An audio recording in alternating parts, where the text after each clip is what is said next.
Ассалому алейкум, урматтуу заманбап мугалимдер жана урматтуу устаттар.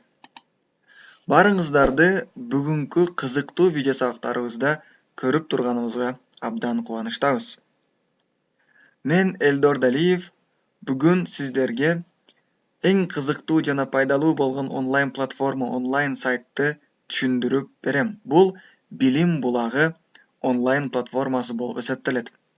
Онлайн платформада кантип иштөөнү, бул сайтка кантип кирүү жана маалыматтарды көрүүнү сиздерге үйрөтөбүз.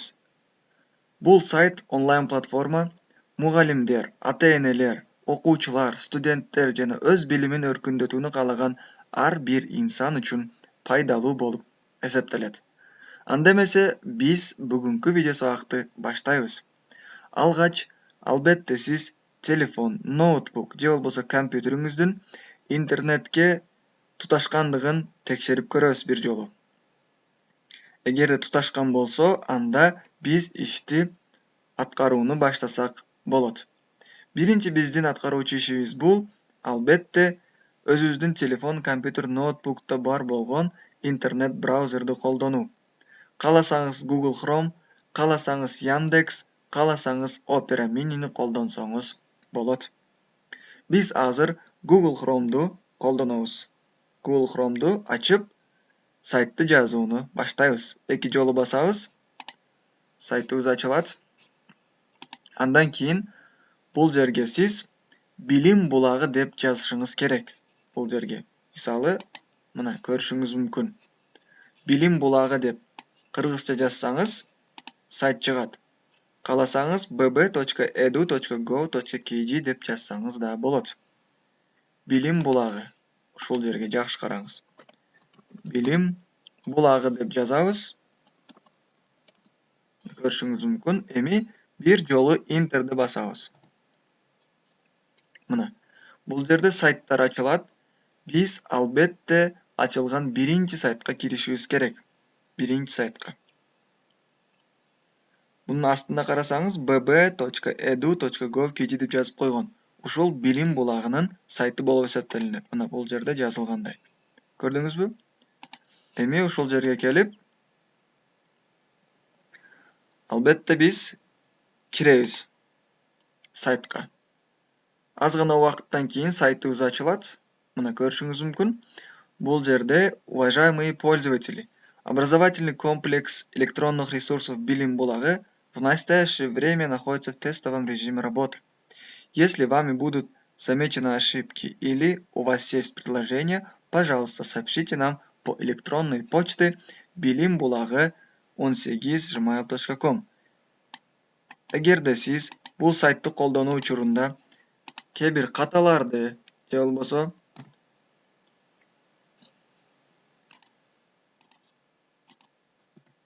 болбосо сунуштарыңыз болсо, сиз ушул почтага сунуштарыңызды жазсаңыз болот.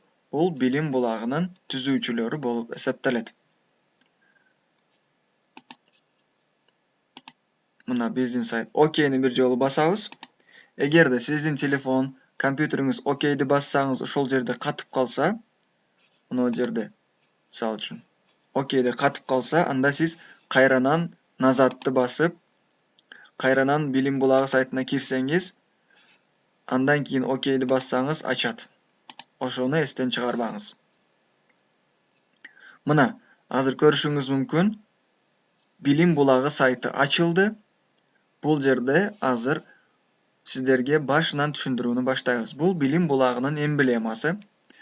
Андан кийин бул жерде сиз поиск кылсаңыз болот маалыматтарды табуу үчүн предметтер боюнча.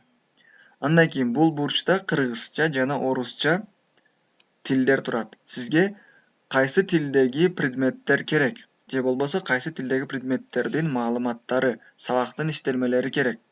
Сиз албетте ошону тандайсыз. Биз кыргызчаны бир жолу басып коебуз. Андан кийин мына сайтыбыз азыр кыргызча болду. Көрдүңүзбү? Маалымат дагы кыргызча. Мына окейди бир жолу басабыз. Мына негизги болуп кыргызча болду. Эми бул жерде сайтыбыздын негизги бетинде мына сол бурчта предметтер турат. Англис тили. биология, география, тарых, кыргыз адабияты, математика, дүйнөлүк адабият, физика, химия. Эми сайтыбыздын оң бурчунда бул маалымат жазылган. Кыргыз Республикасынын Билим берүү жана Илим министрлиги тарабынан түзүлгөн электрондук мультимедиалык портал экендиги жазып өтүлгөн. Андан кийин анын астында бул жерде видеоролик бар. Кааласаңыз, бул видеороликти дагы коюп, таанышып чыксаңыз болот, бир жолу басып, мисал үчүн. Күн сайын Көрүшүңүз мүмкүн мына. Бул видеоролик. Азыр биз видеороликти ачабыз жана видеоролик көрсөтүүнү баштайт.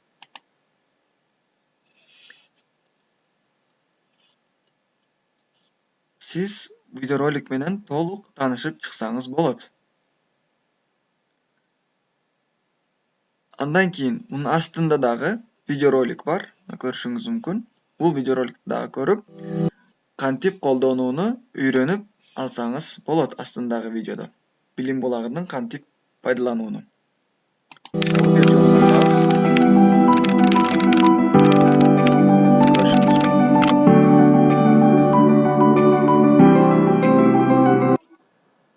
Көрүшүңүз мүмкүн мына. Видеороликти дагы көрүп толук үйрөнүп алсаңыз болот.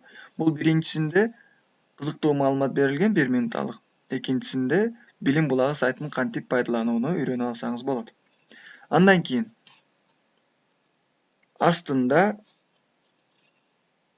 бул сайт Кыргыз Республикасынын Билим берүү жана Илим министрлигине тийиштүү экендиги дагы жазылган. Эми сайтыбыздын сол бурчунда предметтер турат, мына көрүшүңүз мүмкүн. Ушул предметтердин бирөөсүн тандайсыз. Мисалы, сизге кайсы предмет керек? Мисалы, география предметин тандасак, мисалы үчүн. Бир жолу басабыз. Андан кийин бул жерде карасаңыз, география предмети ачылып, алгач маалыматтар берилүүнү баштайт. Мына география боюнча. Бул жерде дагы видеоролик бар, географияга тийиштүү. Бир жолу бассаңыз, чыгат, загрузка болуп. Ал эми географияны басканыбызда сол бурчта карасаңыз, географиянын темалары чыгат. Жер, планета жана карта, план жана карта, литосфера, литосферанын дагы бөлүмдөрү. Сиз бирден тандасаңыз, ушундай чоң темалар ачылып кете берет. Гидросферада ушунча тема көрдүңүзбү? Географик кабык, жердин организмдери, топурак, географиялык кабык, Африка, Австралия көрдүңүзбү? Географиянын өзүндө канча тема бар. Бул 6 класстан баштап 8-9 класска чейинки. Кыргызстандын дагы географиясы бул жерде киритилген. Мисал үчүн, биз азыр бир теманы тандайык. Мисалы, Австралия темасына бир жолу басып, Австралияны бассак, бул жерде Австралия жөнүндө сабактын маалыматтары, иштелмелери чыгууну баштайт. Караңыз, кызыктуу маалымат бардыгы. Географиялык абалы изилдөөсү, мына Австралиянын үйрөнүп чыгуусу. А бул жерде кенгуру деген эмне? Кызыктуу маалымат дагы түшүрүлгөн. Бул жерде бул жаныбар жер шарынын бир жеринде гана жашайт. Табышмактуу жана күтүүсүз Австралия материгинде. Алар бир дагы башка жаныбарларга окшошпойт. Көрдүңүзбү? Кызыктуу маалыматтар дагы түшөт. Бул бир тема боюнча мына. Географияга абалы сүрөттөр бардыгы. Көрдүңүзбү? Видеороликтери менен даяр сабакка. Темага байланыштуу абдан кызыктуу материалдар ушул жерде турат. Бул маалыматтарды толук пайдаланып бүткөнүңүздөн кийин бурчунда тест дагы бар, ушул темага байланыштуу. Тесттен өтсөңүз болот. Окуучуларыңыз дагы, сиз дагы текшерүүдөн өтсөңүз болот. Карасаңыз, кандай кызыктуу жана даяр маалыматтар бардыгы кыргыз тилинде. Ушунчалык чоң. Эгерде сиз мисал үчүн бир сүрөттү көчүрүп алууну каалайсыз, мисал үчүн, ушул сүрөттү мисал үчүн бир жолу басасыз сүрөткө, сүрөт чыгат. Эми жүктөп алуу дегенди бассаңыз, мына жүктөп алуу, мына сүрөт сиздин компьютерге көчүрүлөт. Кааласаңыз, телефонуңузга дагы көчүрүлөт. Көрдүңүзбү? Даяр. Сиз үчүн пайдалуу бардыгы. Бардык сүрөттөрдү ушундай кылып көчүрүп алсаңыз болот. Бир жолу басасыз, Андан кийин жүктөп алуу дегенди бир жолу бассаңыз мына экинчи сүрөт дагы жүктөлдү. Бул загрузки бөлүмүндө сакталып калат. Мой компьютерде загрузки. Ал эми чоңойтууну бассаңыз, сүрөт чоң болуп чыгат. Көрдүңүзбү? Муну бул жерден жаап койсоңуз болот. Бул бир эле Австралияга тийиштүү 3 видеоролик, кошумча дагы онлайн тести. Андан тышкары кыргызча кызыктуу маалыматтар бардыгы. Бул бардыгы мугалимдердин, окуучулардын ишин жеңилдетүү үчүн даяр онлайн платформа болуп эсептелет. Андан кийин каалаган темаңызды тандасаңыз болот. Көрдүңүзбү? Бардыгы. Түштүк Американы тандасаңыз канча тема? Бардыгы. Мисалы үчүн Кыргыз Республикасынын жаратылышын тандасаңыз рельеф, климат, мөңгү, суу ресурстары дагы бардыгы ушул жерде камтылган. Көрүшүңүз мүмкүн мына. Кыргызстанды биз бир темасын тандадык. Бул жерде дагы видеоролик 9 минуталык.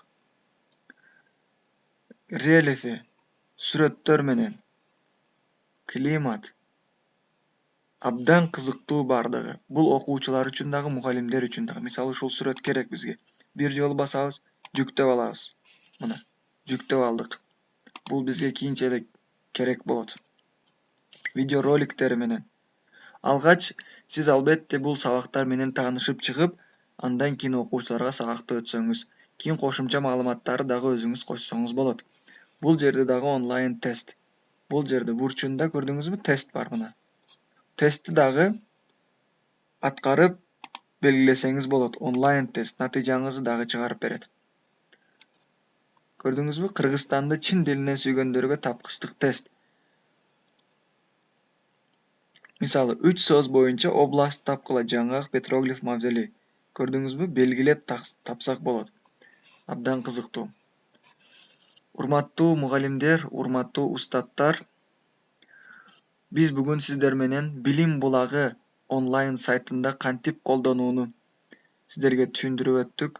Бул биздин Билим булагы боюнча биринчи видео сабагыбыз болуп эсептелет. Сиздерге дагы кызыктуу видео сабактарды Билим булагы сайтында иштөө боюнча даярдайбыз. Албетте биринчи видео сабакты толук көрүп, үйрөнүп, өзүңүз ушул сайтка кирип колдонууну баштасаңыз абдан жакшы болот. Эгерде бүгүнкү видео сизге аз гана болсо жаккан болсо, пайдалуу болгон болсо, видеобузга лайк басып, өзүңүздүн комментарийиңизди жазып, досторуңуз менен бөлүшкөндү унутпаңыз. Албетте биздин YouTube'дагы каналыбызга жазылууну унутпаңыз. Барыңыздарга терең урматтоо менен Элдор Далиев. Кийинки сабактарда көрүшкөнгө чейин сак саламатта жүрүңүздөр. Комментарийге дагы кандай сабактарды күтөрсүздөр жазып койсоңуздар, биз албетте колубуздан келгенче даярдоого аракет жасайбыз. Ийгилик каалайбыз. Урматтоо менен Элдор Далиев.